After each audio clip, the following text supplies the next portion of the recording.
भएको छ, शुभारम्भ भएको छ। हार्दिक हार्दिक धन्यवाद छ सम्माननीय प्रधानमन्त्री एवं पार्टीका सदस्य अध्यक्ष कमरेड केपी शर्मा ओलीज्यूलाई।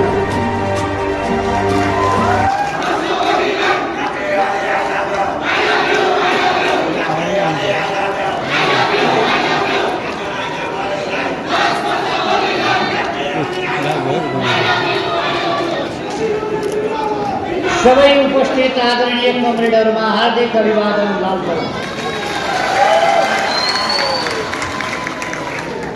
कार्यक्रमका अध्यक्ष महोदय,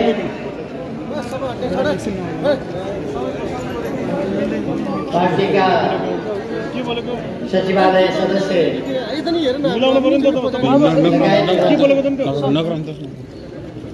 स्थायी कमिटी र केन्द्रीय कमिटीका सदस्य कमरेडहरू, विभिन्न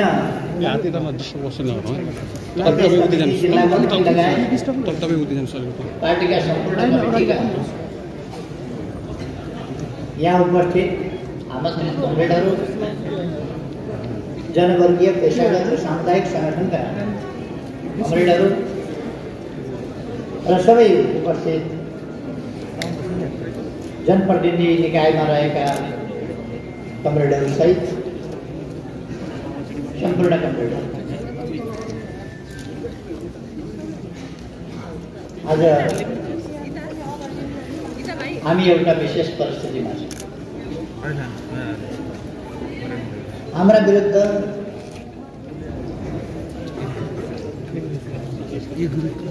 एउटा गम्भीर षड्यन्त्र चलिरहेको छ। विभिन्न शक्तिहरू, देशभित्रका, देशबाहिरका विभिन्न शक्तिहरू हाम्रा विरुद्ध क्रियाशील छन्। किन हाम्रो विरुद्ध क्रियाशील छन्? किन हाम्रा विरुद्ध क्रियाशील हुनु पर्यो? हाम्रो पार्टीका विरुद्ध यस्तो षड्यन्त्र किन गर्नु पर्यो? हाम्रा विरुद्ध यति हमला किन गर्नु पर्यो? किनभने हामी राष्ट्रलाई साँच्चै नै सार्वभौम सत्ता सम्पन्न राष्ट्रको रूपमा, सार्वभौम समानताको हैसियतमा विश्व सामु उभ्याउन चाहन्छौँ। हामी हाम्रो देशलाई साँच्चै नै स्वतन्त्र राष्ट्रको रूपमा उभ्याउन चाहन्छौँ। हामी हाम्रो स्वाधीनतालाई माया गर्छौँ र त्यो स्वाधीनताको स्वाधीन छौँ भन्ने तर पराधीनतालाई स्वीकारेर व्यवहार गर्ने काममा हामीले हाम्रो देशको भौगोलिक अखण्डतालाई माया गर्छौँ, त्यसका लागि सङ्घर्ष गर्छौँ, त्यसको रक्षा गर्छौँ र भौगोलिक अखण्डतालाई जोड्छौँ। हामी हाम्रा देशका राष्ट्रिय हितहरूको रक्षा गर्छौँ। यसरी राष्ट्रिय सवालमा, राष्ट्रियताको सवालमा भन्ने हो भने हामी सार्वभौम सत्ता, स्वाधीनता, स्वतन्त्रता, हाम्रो भौगोलिक अखण्डता र हाम्रा राष्ट्रिय हितहरू, हामी अरू थुप्रै राष्ट्रिय हितहरू छन्, तिनीहरूको हामी रक्षा गर्छौँ, दृढताका साथ रक्षा गर्छौँ। यो कुरा व्यवहारले छर्लङ्ग देखियो। यो कुरा देशका शत्रुहरूलाई, जनताको एकता र उन्नति देख्न नचाहनेहरूलाई, यो देश एउटा स्वाधीन सार्वभौम देशको हैसियतमा उठेको हेर्न नचाहनेहरूलाई र आफ्ना साना संकीर्ण वैयक्तिक स्वार्थका लागि राष्ट्रिय स्वार्थ तिलाञ्जली दिन नहिचकिचाउने तत्त्वहरूका लागि यो हाम्रो व्यवहार बडो सही नसक्नु व्यवहार हो। हामीले हाम्रो राष्ट्रिय आकांक्षा समृद्ध नेपाल र सुखी नेपाल, नेपाल समृद्ध हुनुपर्छ, नेपाली जनता सुखी हुनुपर्छ। यो राष्ट्रिय आकांक्षा तय गर्नुपर्छ। यो सानो कुरा होइन। यसभित्र यसको व्याख्या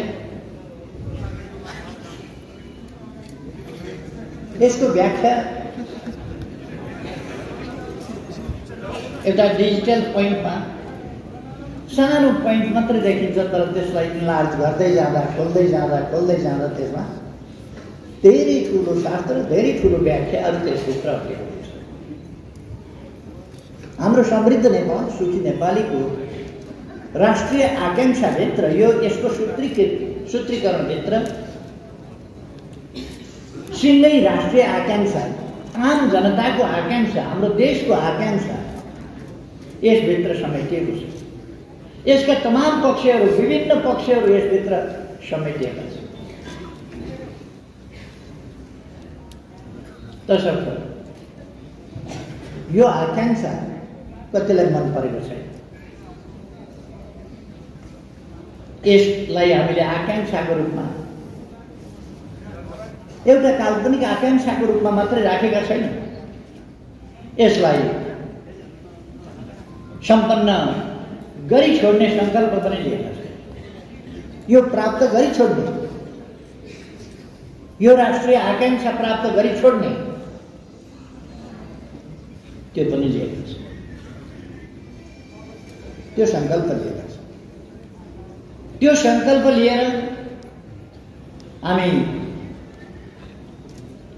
त्यसलाई कसरी प्राप्त गर्ने, त्यो संकल्प कसरी कार्यान्वयन गर्ने, त्यो कसरी उपलब्ध हुन सक्छ संकल्प, त्यसका लागि हामीले नीतिहरू बनाएका छौँ, कार्यक्रमहरू बनाएका छौँ, दृष्टिकोणहरू दिएका छौँ, कार्ययोजना बनाएका छौँ र विभिन्न लक्ष्यहरू निर्धारण गरेका छौँ। विभिन्न सेक्टरहरू लक्ष्यहरू निर्धारण गरेका छौँ र हामी यसरी देशबाट गरिबी हटाउने, पछौटेपन हटाउने, अशिक्षा हटाउने, रोग व्याधि हटाउने, पछौटेपन हटाउने,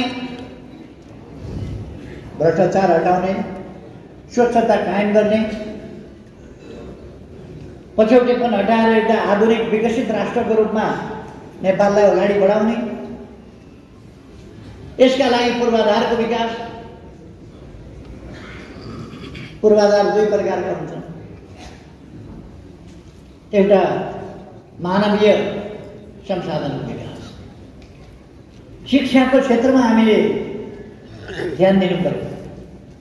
औपचारिक शिक्षा हाम्रा बालबालिका अबको विश्वमा प्रतिस्पर्धा गर्न सक्ने गरी श्रेष्ठ साबित हुने गरी आफ्ना क्षेत्रका विषयमा विशेष ज्ञाताको रूपमा दखल राख्न सक्ने गरी उनीहरूलाई शिक्षित बनाउनु पर्यो। त्यसै गरेर हामीले प्राविधिक शिक्षा, हामी बालबालिका हुर्केलान् र देश बनाइदेलान् भनेर मात्रै पर्खिन सक्दैन। आजकै जनसमुदायलाई सचेत बनाउने, सङ्गठित बनाउने, तालिम दिने, व्यावसायिक तालिम दिने, सिप विकासका योजनाहरू दिने, उनीहरूलाई त्यो सिप विकासको योजना कसरी कार्यान्वयन गर्ने भन्ने कुरा लगाउने, युवाहरूलाई कसरी रोजगारीका अवसरहरू देशभित्र सिर्जना गर्ने, त्यसबाट कसरी जाने, ती कामहरू हामी गरिरहेका छौँ। यी कुराहरू मानिसहरूलाई सही छ। हामी शिक्षाको क्षेत्र, स्वास्थ्यको क्षेत्र, सेवाका क्षेत्रहरू यिनीहरूको विकास गर्ने, पर्यटनको क्षेत्र विकास गर्ने, त्यसलाई विकास गर्ने भन्दै जाने, होला नि विकास भनेर छोड्ने होइन। योजनाबद्ध ढङ्गले विकास हामी कसरी गर्न सक्छौँ भन्ने हिसाबले विकास गर्ने, त्यस प्रयासमा हामी जुटेका छौँ।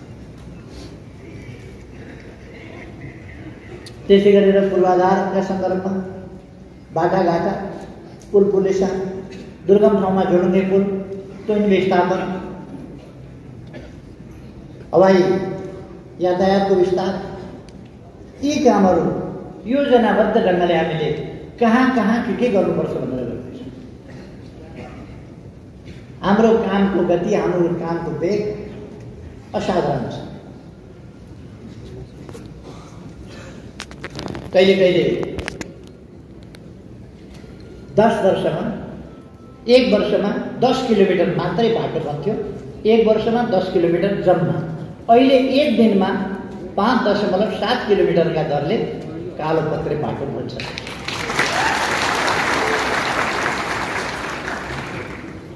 यो कति गुणा हुन्छ तपाईहरु विचार गर्न सक्नुहुन्छ। 5.7 किलोमिटर डबल लेन, 4 लेन वा 6 लेनका बाटाहरू कालोपत्र भइरहेका छन्। त्यतिका दरले वर्षमा 10 किलोमिटर बाटो बन्थ्यो कहिले अहिले त्यो रफ्तारमा कुन रफ्तार छ? हिजोको मात्रै एउटा मेरो कार्यतालिका तपाईँहरूलाई 5 वटा पुल निर्माण भइसकेका 5 वटा पुल मैले सडक पुलहरू, लामा लामा पुलहरू 5 वटा पुल उद्घाटन गरेँ हिजो। मैले मात्रै एकजनाले एक ठाउँमा एउटा जिल्लामा मात्रै गरेको 5 वटा पुल र त्यो पनि एउटा मात्रै निर्वाचन क्षेत्रमा अरूमा जाने भएको छ।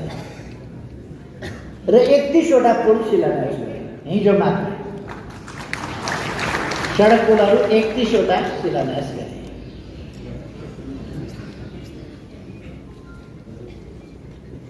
आज म यहाँ तपाईहरुसँग भेटघाटका लागि आएँ, तपाईहरुसँग केही विचार राख्नका लागि आएँ। तर सँगै गण्डकी प्रदेशको प्रशिक्षण प्रतिष्ठानको शिलान्यास पनि गरे। यस बीचमा यी 3 वर्षहरूमा कति विकास भएको छ, कति फरक परेको छ तपाईहरु आफै देख्न सक्नुहुन्छ। केमा फरक परेको छ, कति फरक छ। हामी कृषि क्षेत्रलाई आधुनिकीकरण गर्दैछौँ, कृषिको आधुनिकीकरण, व्यावसायिकीकरण गर्दैछौँ। यसबाट रोजगारीका थुप्रै अवसर सृजना हुनका साथै आधुनिकतातर्फ देश बढ्छ। किनभने कृषि उपजको आधुनिकीकरणसँग, व्यावसायिकीकरणसँग सँगसँगै हामीले त्यसलाई ठुलो मात्रामा उत्पादन गर्ने कुराले बजार खोज्छ। हाम्रो बजार पर्याप्त हुँदैन, त्यसले वैदेशिक बजार खोज्छ। अथवा हामी अरूका सामान किनेर ल्याएर उपभोग गर्ने उपभोक्ता मात्रै होइन, हामी अरूलाई सामान बिक्री गर्ने उत्पादक र विक्रेता पनि हुन्छ। हामीले त्यो बाटो समातेका छौँ। त्यसर्थ म साथीहरूलाई भन्न चाहन्छु, हामी विकासको बाटोमा तीव्र गतिले अगाडि बढेका छौँ। जनतामा सचेतनता तीव्र गतिले अगाडि बढेको छ। त्यसै कारण देश विदेशका तत्त्वहरू यस पार्टीलाई ध्वस्त पार्न कोसिस गरिरहेका छन्, लागेका छन्। यस पार्टीको नेतृत्वमा नभएको हुनाले, यस पार्टीलाई ठिक ढङ्गले अगाडि बढाइराखेको हुनाले, सरकार ठिक ढङ्गले सञ्चालन गरिरहेको हुनाले, सरकार प्रभावकारी र गतिशील ढङ्गले अगाडि बढिरहेको हुनाले, विकास निर्माणका कामहरूले गति लिइरहेको हुनाले म माथि प्रहार केन्द्रित छ। तपाईहरुले देख्नुहुन्छ, सम्पूर्ण रूपमा म माथि प्रहार अत्यन्तै तीव्र गतिले केन्द्रित छ। तपाईहरु अनौठो नमान्नुहोला। यदि म माथि कुनै शारीरिक हमला नै भयो वा मेरो ज्यान तलमाथि भइहाल्यो भने पनि अनौठो नमान्नुहोला। तर त्यस्तो हुन दिइने छैन। हामी सतर्कता अप्नाउँछौँ।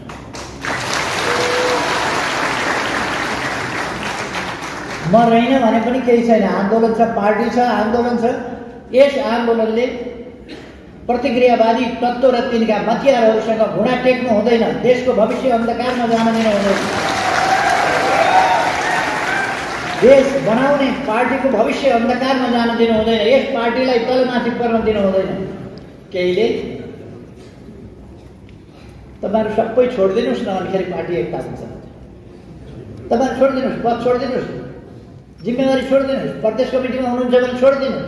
हामी बस्छौँ, एकता हुन्छ। किनभने त्यसो भएपछि हामीले देशलाई बडखलामा लगेर हाल्न पाउँछौँ भन्ने उनीहरूको कुरा हो। त्यो कुरामा तपाईहरु छलफल लिनु हुँदैन साथीहरु। र हामी हरेक परिस्थितिको सामना गर्छौँ। हरेक परिस्थितिको हामी पूर्ण रूपमा हामीले लडेर ल्याएको हो। यसको पक्षमा हामी हुन्छौँ, रक्षा गर्छौँ, यसलाई सही व्यवहारमा उतार्छौँ। हाम्रो आचरण अभ्यास व्यवहार पनि पूर्ण लोकतान्त्रिक हुन्छ, त्योभन्दा बाहिर हामी जाँदैन। तर हामी अपराधी तत्त्वहरूसँग लडिरहेका छौँ। अपराधी तत्त्वहरूको सामना गर्नु परिरहेको छ। हामीले जाल जेल षड्यन्त्र टिक्रम बाहेक उनीहरूसँग राजनीति पनि छैन, लोकतान्त्रिक मूल्य मान्यता पनि छैन, बोल्ने के पनि टुङ्गो छैन।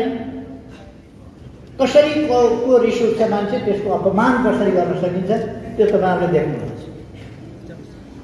कसरी अपमान गर्न सकिन्छ, मेरो अपमान कसरी गर्न सकिन्छ, झुटा लान्छना कसरी लगाउन सकिन्छ, त्यो झुटा लान्छनाहरूलाई कसरी प्रचारित गर्न सकिन्छ, त्यो काम उनीहरूले विधिवत 19 पृष्ठ लामो झुटा आरोपहरूको पुलिन्दा तयार गरेर विश्वव्यापी रूपमा प्रचार गरेको तपाईँहरूले देख्नु। त्यो किन गर्नु परेको थियो? त्यो झुटा लान्छनाहरूको पुलिन्दा किन? म एउटा व्यक्ति हुँ, तर मसँग मात्रै सम्बन्धित छैन। यो हाम्रो आन्दोलनलाई समाप्त पार्ने, पार्टी समाप्त पार्ने कुरासँग सम्बन्धित छ। त्यसकारण म कमरेडहरूलाई भन्न चाहन्छु, कुनै अलमल नगर्नु। हामीले सही बाटो लिएका छौँ। आन्दोलन उतार चढावहरू हुन्छन्। आन्दोलनले शुद्धिकरण खोज्छ, कहिले कहिले शुद्धिकरण र सुदृढीकरण आजको आवश्यकता। हाम्रा आफ्नै पनि आनी बानीहरूमा, व्यवहारहरूमा गुणात्मक ढङ्गले सकारात्मक परिवर्तन आउन जरुरी छ। म कमरेडहरूलाई भन्न चाहन्छु, हामी जब गम्भीर लडाइँ लड्दैछौँ, ठुलो लडाइँ लड्दैछौँ, यत्रो राष्ट्र निर्माणको, राष्ट्रलाई विकसित बनाउने, सुदृढ बनाउने यो सङ्कल्पका साथ अगाडि बढ्दैछौँ, त्यो प्रतिबद्धताका साथ अगाडि बढ्दैछौँ भने हामीले त्यसमा केन्द्रित भएर आफ्ना सानातिना स्वार्थहरू, आफ्ना सानातिना आपसी मतभेदहरू, यस्ता कुराहरूमा अल्झिनै हुँदैन। हाम्रो बोली वचन अनुसरणीय हुनुपर्दछ। अरूले हाम्रो बोली वचनबाट शिक्षा ल्याउनु, प्रेरणा ल्याउनु, त्यस प्रकारको हुनुपर्दछ। आफ्नै साथीहरूसँग हामीले अत्यन्तै आत्मीयताका साथ, स्नेहपूर्वक, प्रेमपूर्वक सही कुरा बुझाउने गर्नुपर्छ।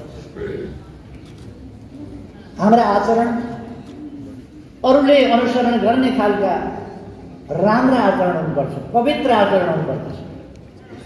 हाम्रा आचरणमा खोट मान्छेले देख्यो भने हामीलाई किन पछ्याउँछ? हाम्रो आचरणमा खोट हुनु हुँदैन, हाम्रो व्यवहारमा खोट हुनु हुँदैन, हाम्रो बोली वचनमा खोट हुनु हुँदैन।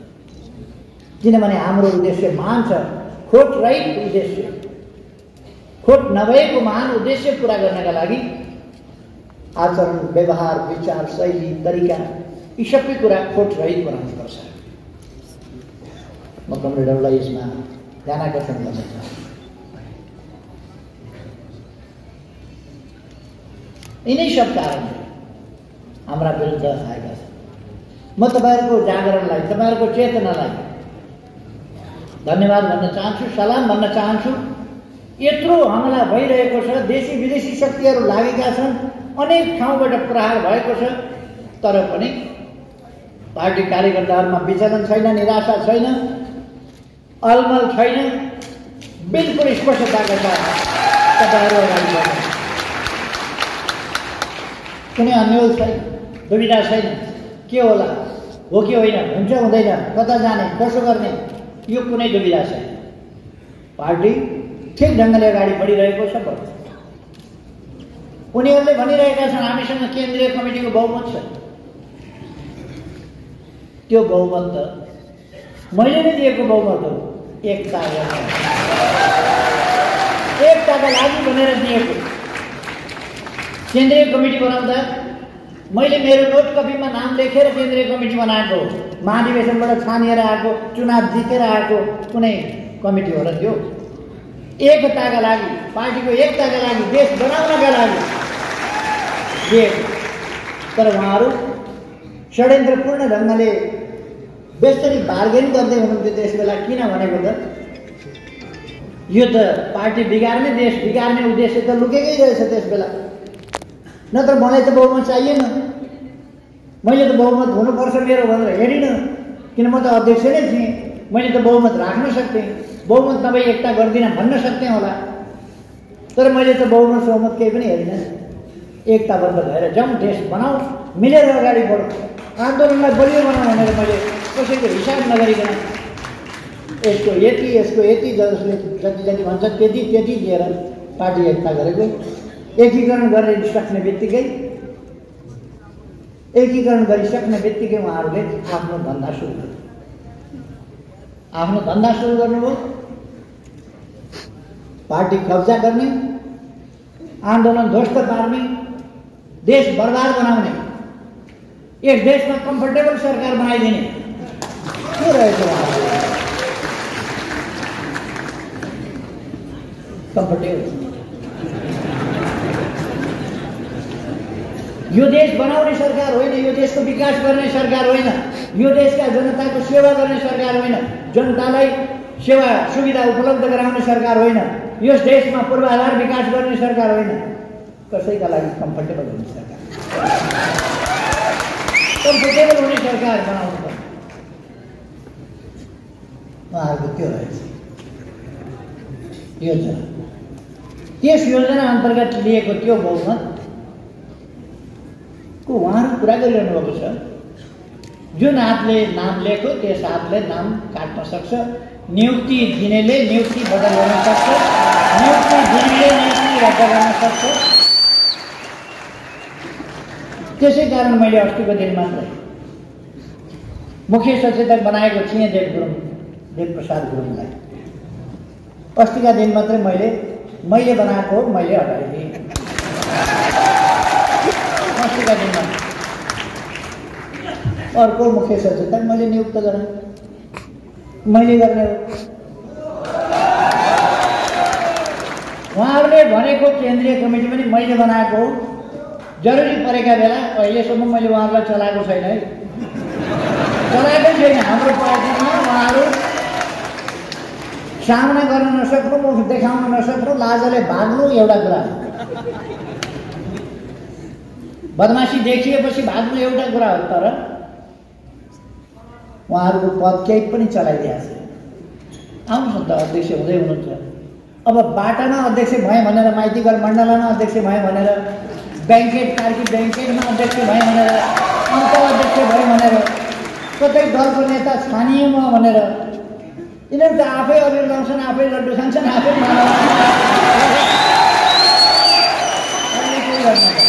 आफै मैले सुनेको आफै एकजना अध्यक्ष छानिए अरे, अर्को दलको नेता छानिए अरे, घोषणा गरे, लड्डु खुवायो, मिठाई खुवायो, अरू लगाइदियो, माला लगायो,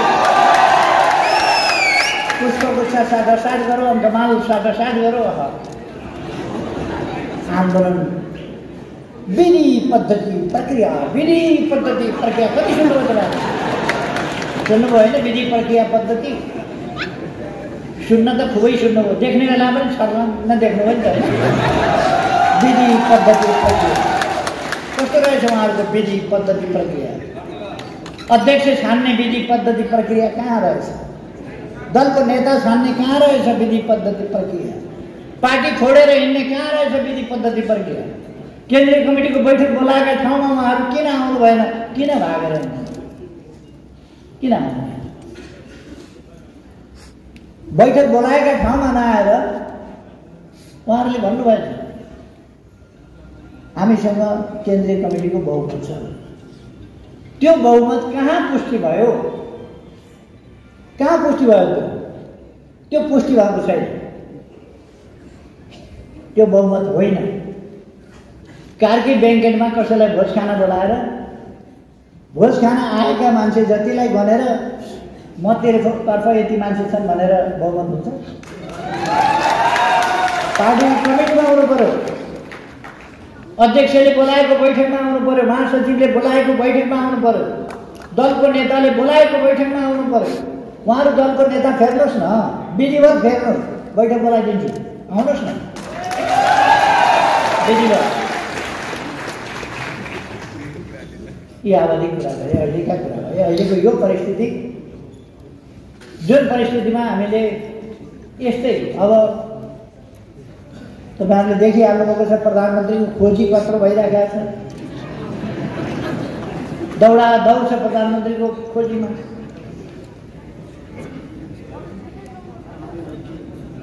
कोही गीत गाउँछन्, दिए खान्थे मायाको दाहिने हातैले।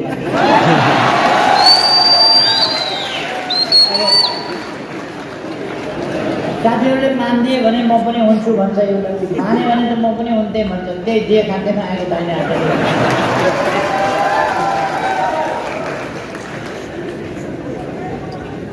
दिए खान्थे म पनि भनेको छ।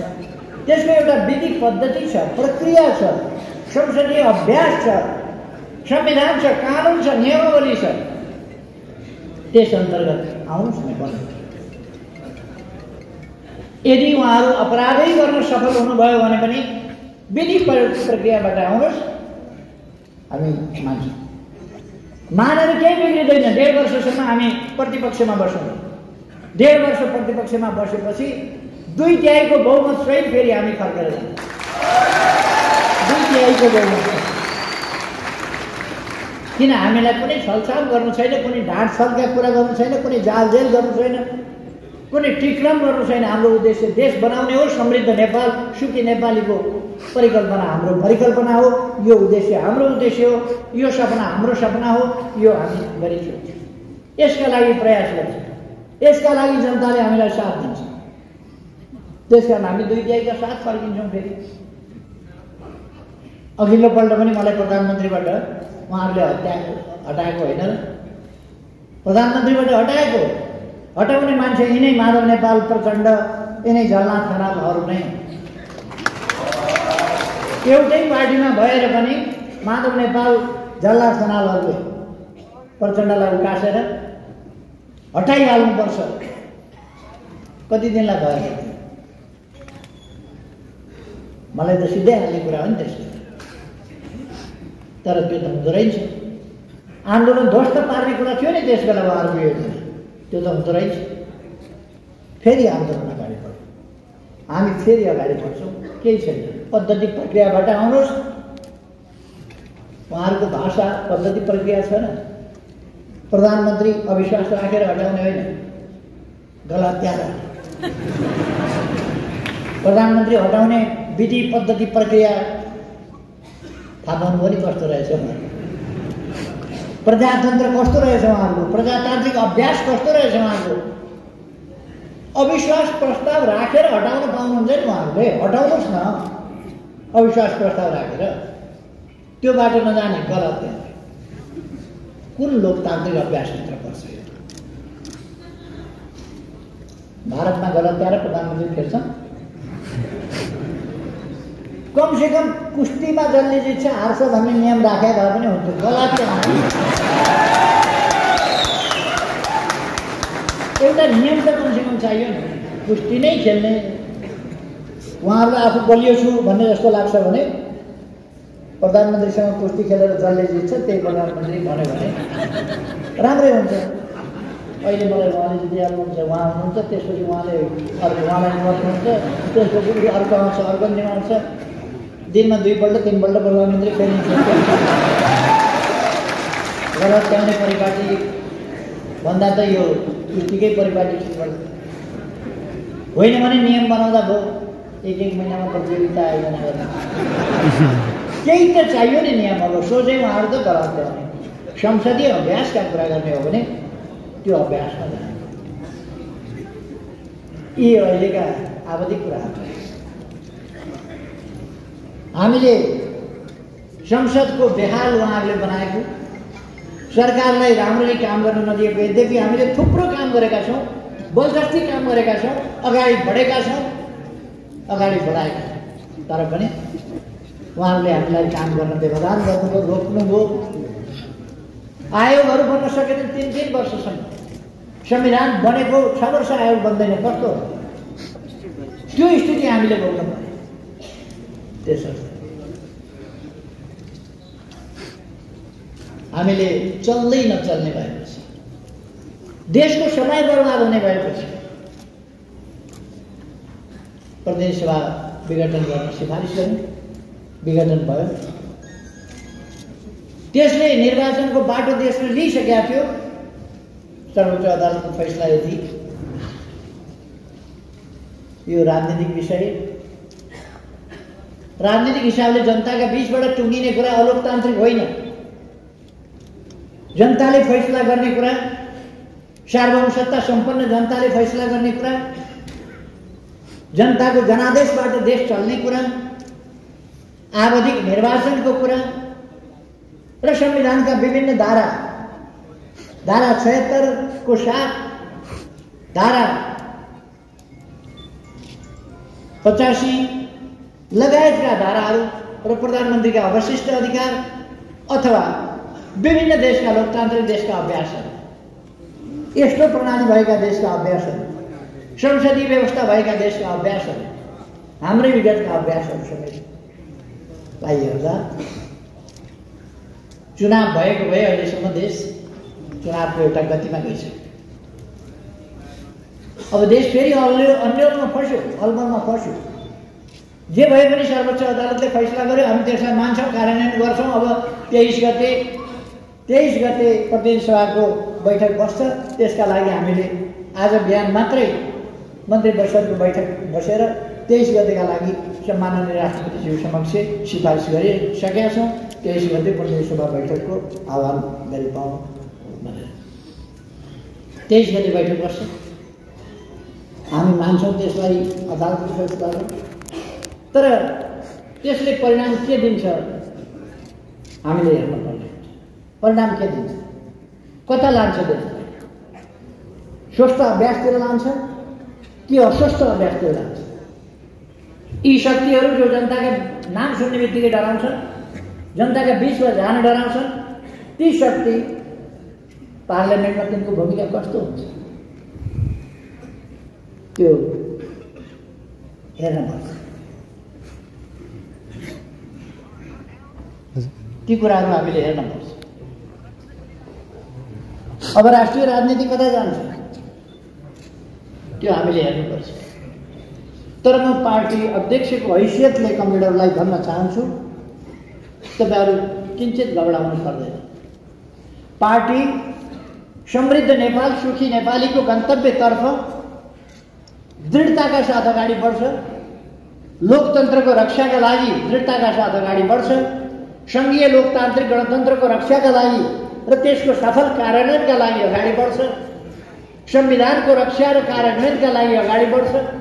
होला समयानुकूल ढङ्गले संविधानमा कहिले कहिले परिमार्जन संशोधन गर्नु पर्ला, तर आधारभूत रूपमा लोकतान्त्रिक मूल्य मान्यताहरूको स्थापित भएका छन्, त्यसको रक्षा गर्दै हामी अगाडि बढ्छौँ।